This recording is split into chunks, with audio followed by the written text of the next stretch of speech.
Živijo vlagatelji, pozdravljeni v Vlagateljskih 5, jaz sem Blaž Abe, z mano je kolega, izkušeni finančni analitik Matjaž Lorenčič. Ja, pozdravljeni. Živijo, Matjaž. Borze so spet na rekordih, Iran je mogoče na nek način že kar padel v pozabo, saj pri ameriškem predsedniku Trumpu bi lahko na trenutke dobili tak občutek, ne, glede na to, da se ukvarja še z vsemi drugimi zadevami. In zaenkrat se zdi, da kljub temu, da Trump povzroča toliko enega sranja po celem svetu, ne, se zdi, da borze pa so v bistvu kar dosti imune na to. Kot rečeno, smo na rekordu, potem ko je bil 30. marca SP500 na letošnjem dnu. Skratka, kdor je kupoval 30. marca, je do danes že dobrih 16% v plusu. In to se mi zdi kar zanimivo, da če pogledamo Trumpovo predsedovanje lansko leto, ne, se spomnimo carin, velik šok, nekateri so omenjali že veliko recesijo, katastrofalen scenarij, ne. Kdor je kupoval na dnu, ki ga je Trump v bistvu zelo lepo zadel, ko je rekel, da zdaj je najboljši čas za nakup, če se spomniš, mislim, da je bilo tam nekega 9. aprila, kmalu zatem je napovedal premirje glede carin, indeksi so poskočili, mislim, da tisti dan celo nekih 10%. Skratka, kdor je kupoval takrat, je danes 47% v plusu. Kakšen je tvoj komentar na to, Matjaž, kako se počutiš ob tem? Ja, sej, kot si naštel, stvari so precej fascinantne, vendar morda je potrebno malo odpreti odejo, pogledati ozadje. Res je, da se je izkazalo v zadnjih letih, da je kupovanje na nekem dnu se je izkazalo kot zelo profitabilno. Še bolj fascinantna pa mi ta zadeva, pa tudi razmišljanje povezano z ameriško administracijo, ne glede na kdo je predsednik, v bistvu, da zaostrujejo do točke, ker bi lahko sprožili neki resni sell-off in pa padec. Zakaj? Najverjetneje se vsi zavedajo, da si ne želijo uničiti, rečemo, ali pa poslabšati performanso pokojninskih skladov.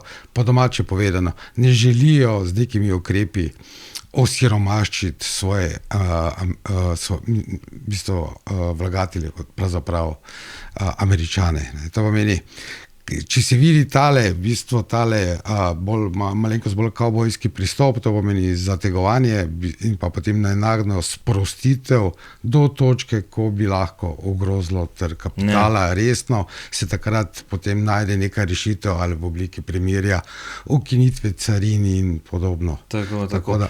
A si ti mogoče izkoristil katerega od teh padcev, kupuješ ob dipih? Bom tako rekel, sem precej taki dolgoročno naravnan, če se kaj sprošča, kakšna sredstva oziroma sem v kakšnem preoblikovanju, manjšem preoblikovanju, jih gotovo probam izkoristiti. V bistvu, seveda, morda sam naivno verjamem tej tezi, da kupujemo ob padcih, seveda bo prišel dan, ko se bomo tudi zmotili, ampak zadnjih par let se je to izkazalo kot ena dobra poteza. Tako da načeloma ja, da bi pa samo čakal neke dipe, pa najverjetneje ne, seveda se pa zgodi, da tudi kaj investiramo ravno teden dni pred dipom. Tako da je mešano, ampak pod črto je zadeva, ja, izkoristimo. Tako kot si rekel, očitno so vlagatelji Trumpa na nek način pogruntali, mogoče so kar že malo ratali imuni na njegove vse mogočne poteze, ignorira se praktično tveganja, ki še vedno so velika, četrtletni rezultati trenutno se to zdijo kar obetavni, tako da mogoče bi lahko rekel, da zaenkrat gre kar v stilu don't worry, be happy. Sploh recimo, če izpostavim še pomnilniške delnice, spet nora rast, SanDisk. V zadnjem letu je ta delnica pridobila 4000%. Max je to delnico gledal, mislim, da jeseni lani, ko je bila na nekih $200, pa je bil takrat nekako zaključek, to je bilo že po rasti, ki se je začela nekje septembra, to je mogoče že malo previsoko, ne? Danes smo na $1400. In zanimivo je bilo, na Twitterju sem zasledil zapis enega vlagatelja, ki tako nekako kot Maxus deli svoj portfelj, ne? On je septembra lani zapisal, kupite pomnilniške delnice. Ta njegov nasvet je bil kar dober. No, zdaj, pred parmi dnevi je napisal, kupite računalniške delnice. Kako vidiš tehnološki sektor zdaj? Ja, cela zadeva se je malenkost diferencirala. Imamo zdaj vse te igralce, ki so povezani z umetno inteligenco. Imamo v bistvu, kot si rekel, omenil SanDisk, če se malo vrnemo zgodovinsko nazaj, to je dejansko druga renesansa SanDiska. Prva je bila takrat, ko smo prvič kupovali digitalne fotoaparate, ker smo pomnilniške kartice dobesedno porivali v telefone, v fotoaparate in še vse druge te gadžete. Takrat je bil en prvi hype SanDiska, potem, če gledamo zgodovinsko, je bilo skoraj desetletje enega zatišja. Vsekakor pa za SanDisk, za svojim, da je obstal na trgu, da je razvil tehnologijo, da ima eno vodilno pozicijo, je danes lahko med vodilnimi igralci na področju pomnilnikov za potrebe podatkovnih centrov za poganjanje umetne inteligence. Ne smemo pozabiti, da gre za zelo ciklično panogo, ne? Podobno kot surovine, dokler je ponudba omejena, delnice letijo navzgor, ko se enkrat to ustavi, pa lahko tudi zgrmi navzdol. Ampak ja, verjetno pa je to vprašanje, ne? A se bo zdaj ta UI, kaj rečem, renesansa, revolucija nadaljevala, potem gremo mogoče lahko, ne vem, cepitev delnice, pa gremo na 300, če smo zdaj na 1400. Ampak okej, pustimo zdaj to Magnificent Seven. Ja, teh veličastnih 7, letošnje leto v bistvu niti niso več veličastni, so postali kar morda dolgočasni. Pri določenih delnicah iz te skupine vidimo eno stagnacijo. Prevzeli so, rečemo, drugi igralci so prišli na trg, to pomeni, bom rekel danes neformalno ime R7, to so delnice, ki so povezane z izgradnjo podatkovnih centrov, ki so potrebni, da ti podatkovni centri funkcionirajo, pravzaprav, da se zgradijo in da funkcionirajo. Tako da... Oprosti, katere delnice so to? Mogoče lahko kakšno izpostaviš? Ja, iz teh R7. Tukaj govorimo danes, če pogledamo za potrebe energije, Constellation Group, to pomeni Okla, ki še je seveda, to je, fantje delajo na modularnih malih nuklearkah, podatkovni centri rabijo energijo. Potem so igralci, ki jih rabimo, potem kot so Broadcom, Marvell, podjetja, ki zagotavljajo hlajenje celovito, podjetja, ki gradijo, ki imajo v bistvu, ki so vodilne na tehle stikalih. To pomeni, ker ti switchi so tudi eno tako, bom rekel, en bottleneck v tej zgodbi.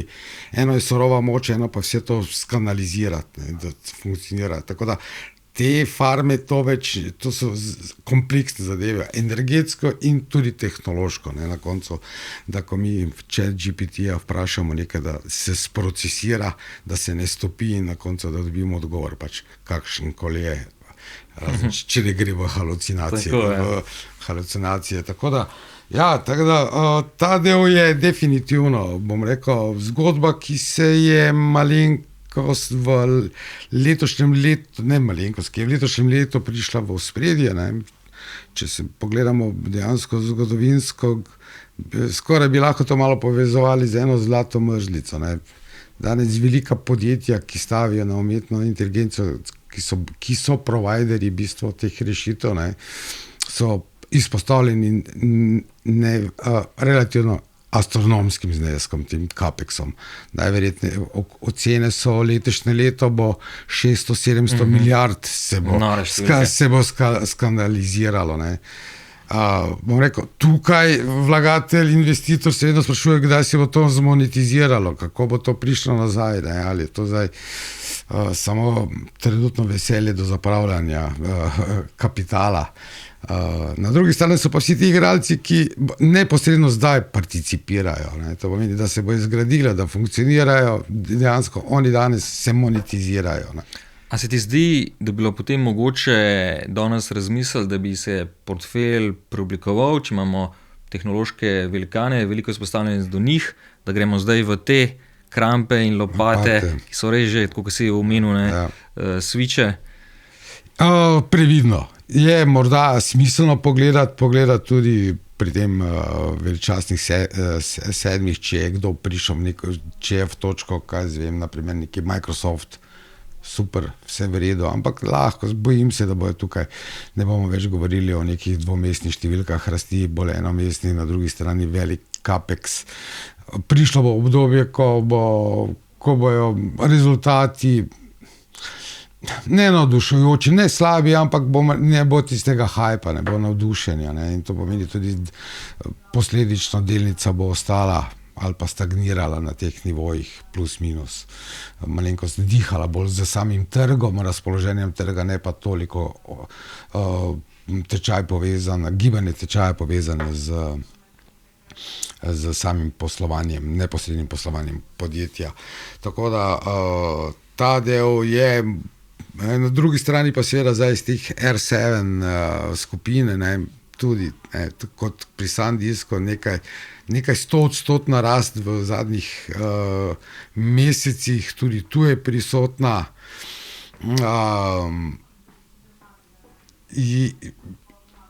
Bom tako rekel, če se osloniš tukaj in gledaš vrednotenja, kar dosti več nič ne pomaga. Ne. Točno tako. Zdaj price earning, Ja, 80, 100 je pač kar nekaj, je en standard. Ne? Ja. Ne? Na koncu si se reče, vse hvala Bogu, da je sploh price earning, ne? Sploh kazalnik, ne? Ker, da se obstaja earning, ne? Ker za price še najdeš. Jaz bi rekel, da smo mogoče kar v podobni situaciji, kot smo bili pred meseci. Skratka, vrednotenja so že zelo visoka, delnica je že zelo poletela. Zdaj pa po eni strani obstaja veliko tveganje, da bo šlo močno navzdol, po drugi strani se pa tu zdi, da je še kar ogromnega upside potentiala, ne? Tako kot rečeno, 4000% v enem letu, zdaj pa v zadnjih parih dneh še 30%, 400% v mesecih. Nore številke.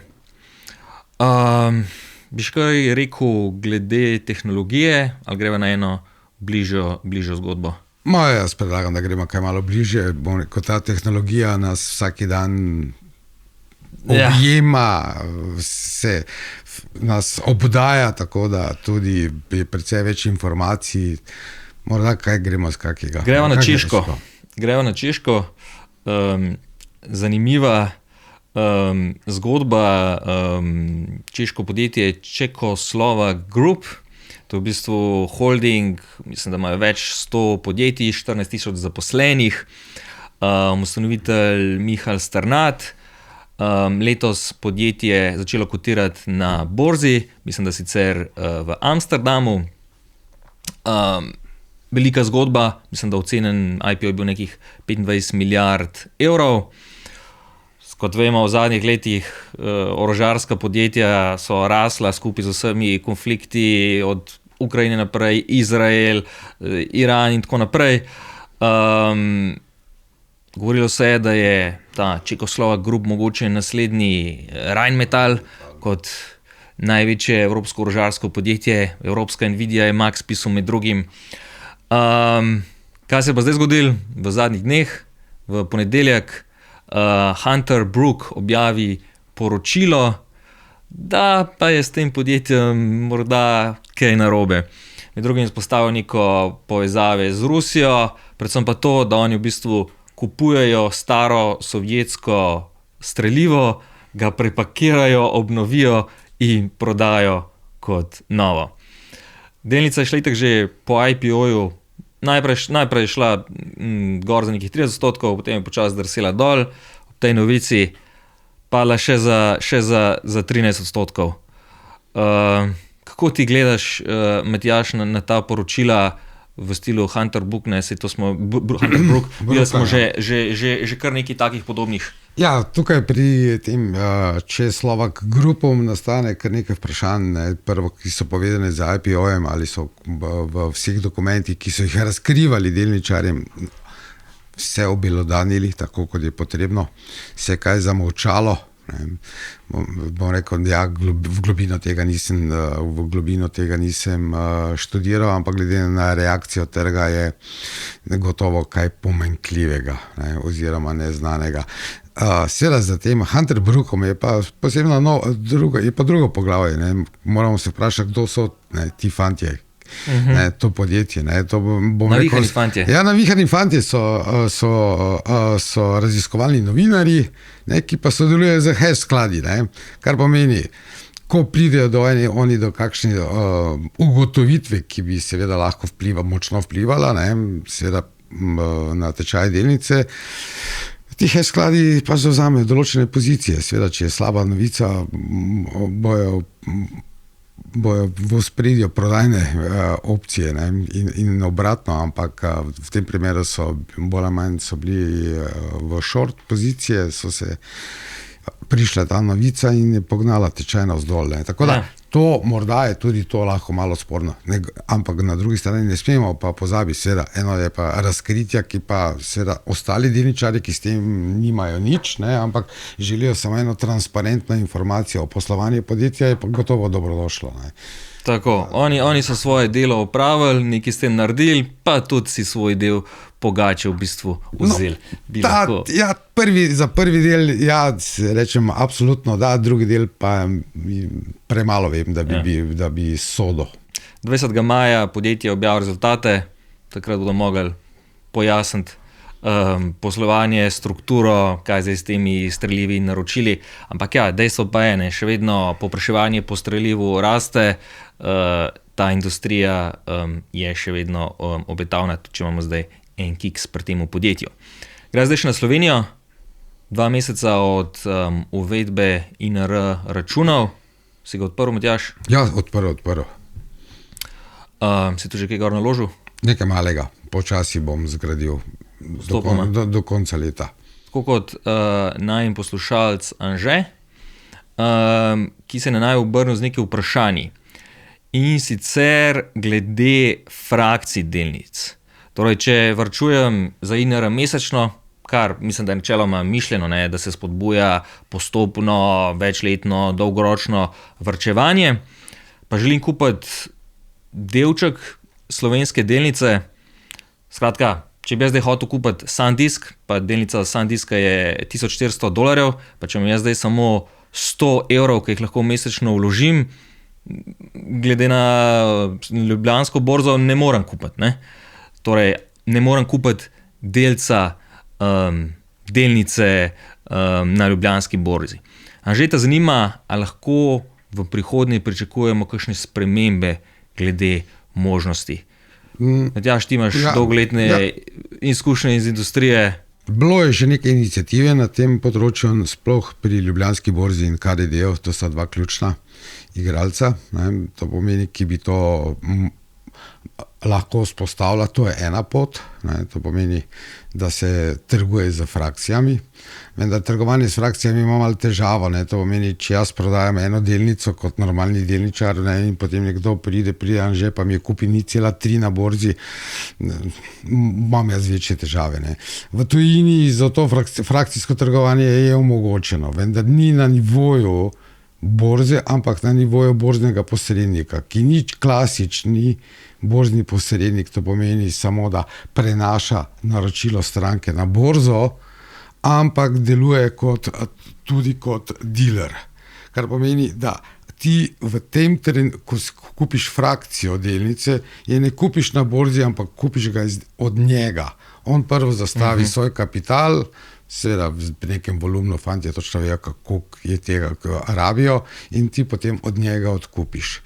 Ne, kar seveda ima neke prednosti, to pomeni, da delnico, če imaš 120, $100, kupiš lahko eno slabo desetino Sandiska in naslednji dan, mogoče v enem letu, če ne bi zdaj tečaj šel navzgor, ne, morda prideš do cele delnice, ampak je nekaj omejitev, je to plus drugo, kar je vsebinsko, da teh delnic ne moreš, teh frakcij ne moreš do drugega borznega posrednika prenašati, kupiš oziroma prodaš jih tam, kjer si jih kupil.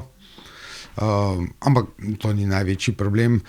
Drugo pa, kar je, da pravice, ki jih imaš delničar, glasovalno dobiš takrat, ko imaš eno celoto delnice. Dividende pa dobiš v sorazmernem deležu. Tako da je nekaj plusov, nekaj minusov. Praksa je, v Sloveniji imamo za razvoj dve možnosti. Nekdo, da se bo odločil znotraj ponudnikov borznih hiš, ne, kar bom rekel, statistično je najverjetneje večja verjetnost, kot pa da bo se to zgodilo na nivoju Ljubljanske borze, kar je. Drugo vprašanje Anžeta. Ali vsi ponudniki INR, oziroma verjetno kateri, omogočajo avtomatsko mesečno polnjenje samega INR računa in nato kupovanja delnic? Imaš kakšen info glede tega? Ja, to pomeni, tukaj je nekaj, so možnosti, to pomeni prav v obliki nekih savings planov, to pomeni varčevalnih načrtov, ker stranka sklene razmerje, da bo borzni posrednik v njegovem imenu za njegov račun, ko pride denar, v nekem ciklusu kupoval določen ETF ali kaj podobnega. Sam postopek poteka, to pomeni preko SEPA obremenitve, ne? Lahko pa tudi sam si, bom rekel danes, digitalno bančništvo omogoča, da ti sam sprožaš in si nastaviš časovnik, da se pač vsakega X v mesecu na ta in ta račun nakaže toliko in toliko evrov. Tako da ta del je v redu, drugo pa je pri samem nakupu, to pomeni, da bi se pa avtomatično kupovalo, ne, ko pride denar, tu pa še nam malo manjka. Bom rekel, tu je še nekaj razvoja v tujini tega, to je kar, bom rekel, ti robotizirani modeli so prisotni. Do zdaj najverjetneje pred INR-jem niti ni bilo toliko povpraševanja, potem z INR-jem pride seveda zdaj ponudba bo najverjetneje sledila po povpraševanju. Tako. Hvala Anžetu za vprašanja. Če imate tudi vi vprašanje, lahko zastavite spodaj v komentarju. Mija Matjaž, grejo pa za konec še na NLB. NLB je v sredo objavila četrtletne rezultate. Dobiček je bil najnižji po letu 2021. A je to razočaranje, potem ko nas je NLB v zadnjih četrtletjih vedno znova presenetila oziroma razveselila? Ne bi govoril o razočaranju, vendar seveda malo pač pušča malo mešane občutke. Seveda zdaj, če si x let navajen bil iz kvartala v kvartal, ne, da te božajo in ti prikazujejo, mislim seveda podjetje ustvari vedno več in več, ne, si avtomatično navajen, da bo, ne, seveda pričakovalo, če si dovolj dolgo na trgu in malo opazuješ podjetje, kako posluje, da ne gre vsaki kvartal optimalno in bom rekel, v takem segmentu, v tej branži ne moreš pričakovati, da se bo kar dvomestne cifre rasti pojavljale konstantno. Tako pogledano, ja, 120 milijonov tudi, bom rekel, ni tako katastrofalno, bom rekel, par milijonov manj, kot so analitiki pričakovali. Bolj pomembno je, da gledamo strukturno, tukaj še mi malo manjkajo podatki, ampak to, kar je bilo javnosti prezentirano, core business je v redu, to pomeni raste z enim solidnim odstotkom, obrestni prihodki, ne glede na situacijo, so se malenko so se povečali. Opravnine, bom tako rekel, v tem delu so ok, neobrestni prihodki tudi, tako da je neka stabilnost, ne, prisotna, ni pa, tako sem rekel, ni pa tistega wow efekta bilo Ti si delničar NLB? z enim majhnim delčkom, da. Držiš? Držal bom gotovo, bom rekel tako, vsaj ta kvartal še bomo počakali, pobrali dividendo, počakali na rezultate, pa da vidimo, če je še kompas vedno kaže v pravo smer. Kako bo naprej, kaj bo pokazal čas. Ja. Ok, mislim, da so danes zmenjena. Blaž, hvala. Hvala tebi, Matjaž. Vabljeni, da se naročite na e-novičnik vlagatelja Maxa spodaj in se vidimo naslednjič. Čau. Živijo.